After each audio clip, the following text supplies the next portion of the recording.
Hi, my name is Tanya. Welcome to my channel. In the previous video I talked about signs of codependency, and in this video I will talk about what to do with it. In other words, how to recover. If you feel that you are becoming obsessively worried about problems of another person, that all your energy goes into helping them, and that you're excessively controlling the flow of life, then it's time to do exactly the opposite and detach. Get in touch with yourself. It's not about them anymore, it's about you. When did you last time ask yourself, how do I feel? What do I truly want? How can I take care of myself? Forget him or her.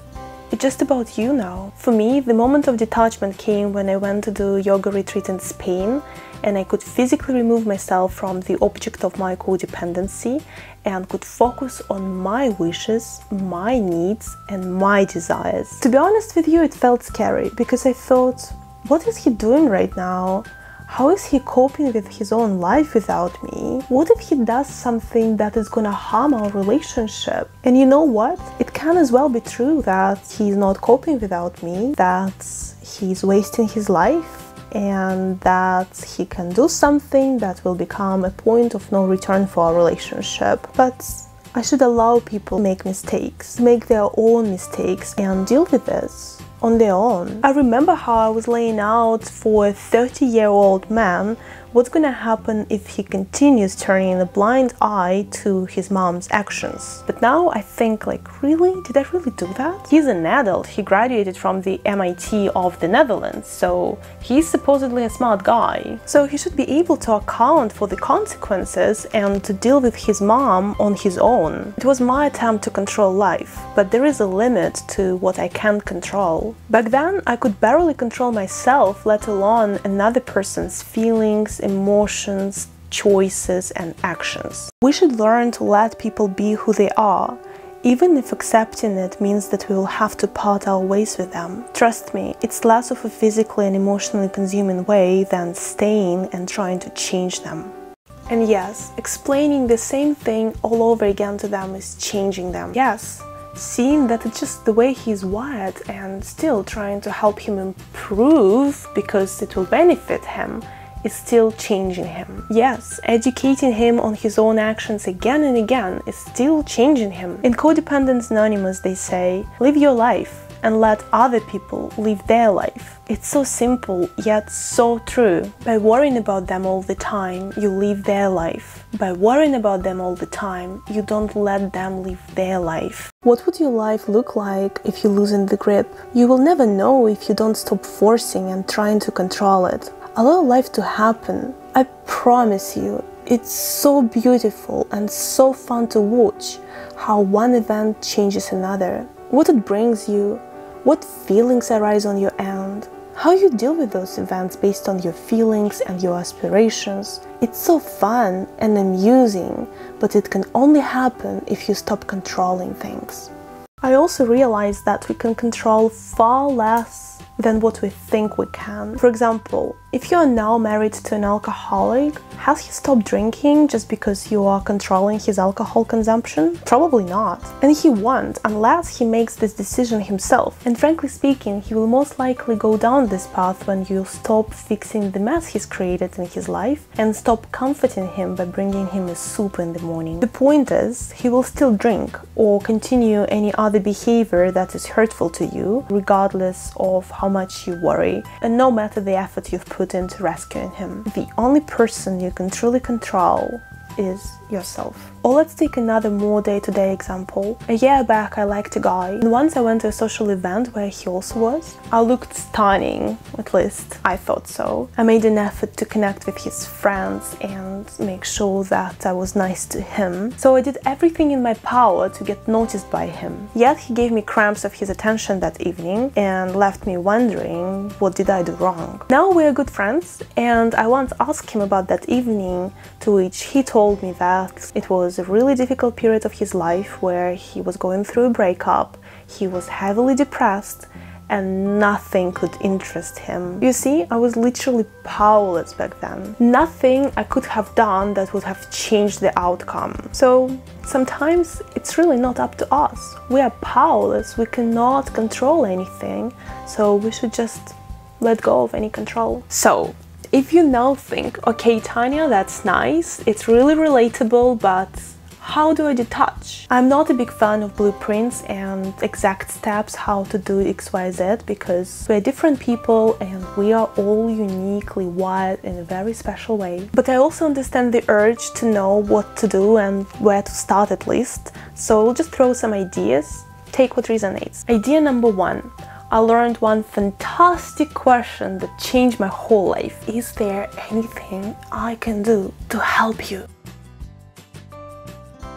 Literally just that. Whenever someone is sharing with me their problem or struggle or whatever they're going through, instead of going out of my way to help them, to rescue them, to assume the full responsibility for the outcome of this event, I'm just asking, how can I help? Let me know. And if the person is really near and dear to me, I honestly say that, hey, I really love you and I really value you, I really appreciate you. You know that I'm always here for you. So if there is anything I can do, please let me know. And then I detach. I stop worrying about them. I trust that the universe will show them the way, or they are adults and they're fully capable of solving their problem. And I trust that if there is anything they need from me, they will let me know. And in the meantime, I will go and live my own life. I will go hit the gym, I will do yoga, I will meditate, I will record those videos, I will go do meal prep for the week. I'll take care of myself, but I'm not going to chase them with the rapid series of suggestions. I'm not going to throw all of the possible advice at them, and God forbid, I'm not going to solve their problems. Idea number 2. Spiritual practices help to get to know yourself better. If you think, Tanya, where is the connection between detachment and spiritual practices?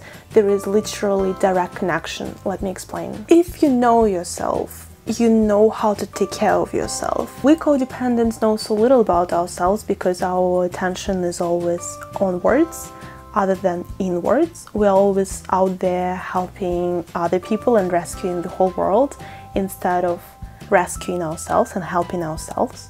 That's why we don't really know ourselves. That's why when you're getting asked, how do you feel? You're like, oh, okay, good, I'm fine. But you cannot really elaborate on that. You can't really identify when you're tired, when you're sleepy, when you're angry. So you don't really live your own life and you don't really know yourself. So when I say detach, you just don't know what to do. You're like, how do I detach? He is my only life I have. I don't have anything else than him and this relationship. What do I do to detach? I don't know. That's why it's important to get to know yourself, and I did that through spiritual practices. And number 3, the last one in this video, turn to someone with healthy boundaries and healthy communication style. If you have a friend like this, great, go ahead and learn from them. But it's a little bit unfair, in my opinion, to dump all your problems and all your issues to one person or just to your friends. Don't throw rotten tomatoes at me, hear me out. I think it's truly unfair to ask from your friend to be there for you 24/7 and to help you solve your issues and to teach you how to set boundaries and educate you on what's good, what's bad. When I just embarked on my journey, I literally had questions like this every day. He did this.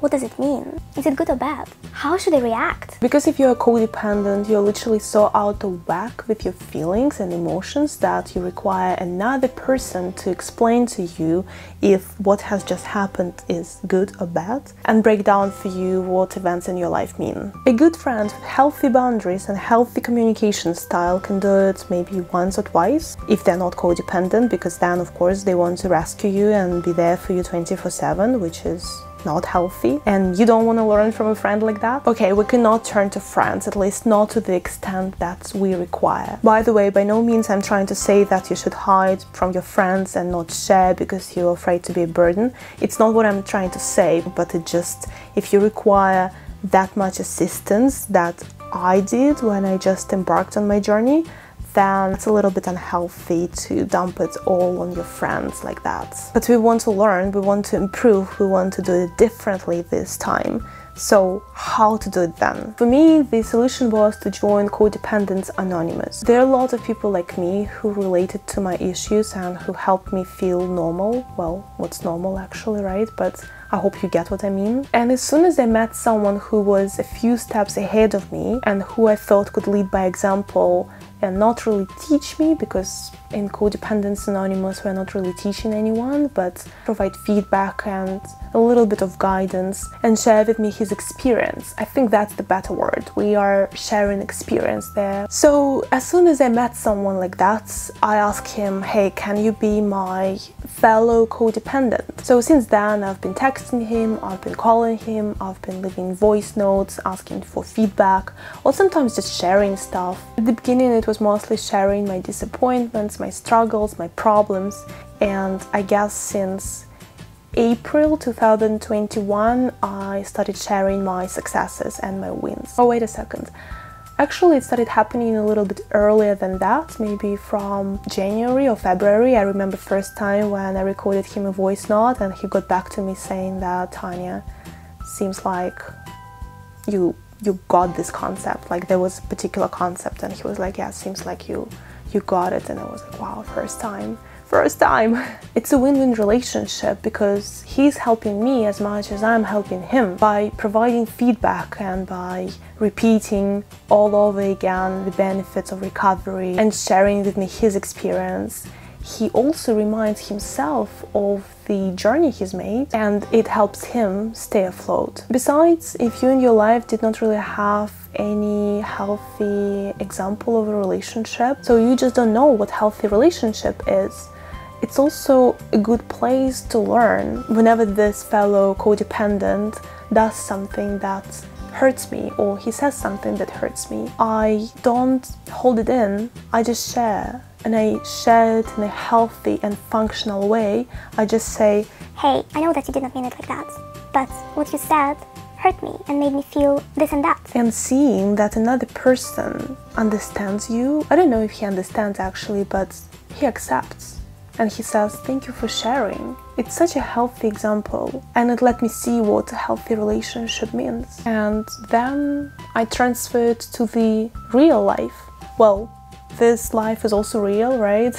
It's not like I'm simulating reality or anything, but you know what I mean. Well, of course, there are other ideas that are being talked about so often, like seeing a therapist or journal or meditate or go on dates with yourself. And I'm not saying that it doesn't work. I think it does work, or whatever works for you, right? But the reason I'm not discussing this in my video is because I think they're being talked so often that by now you probably already know it, and I did not want to give you information that you already know. But if you don't, let me know and I will possibly record another video with more ideas. If you're still here, if you're still watching this video, then thank you very much, it means a lot to me. Please give this video a thumbs up because it will really support my channel. Subscribe to my channel because I upload videos every single week, and leave a comment down below. I'd really like to know what you think. Until next time.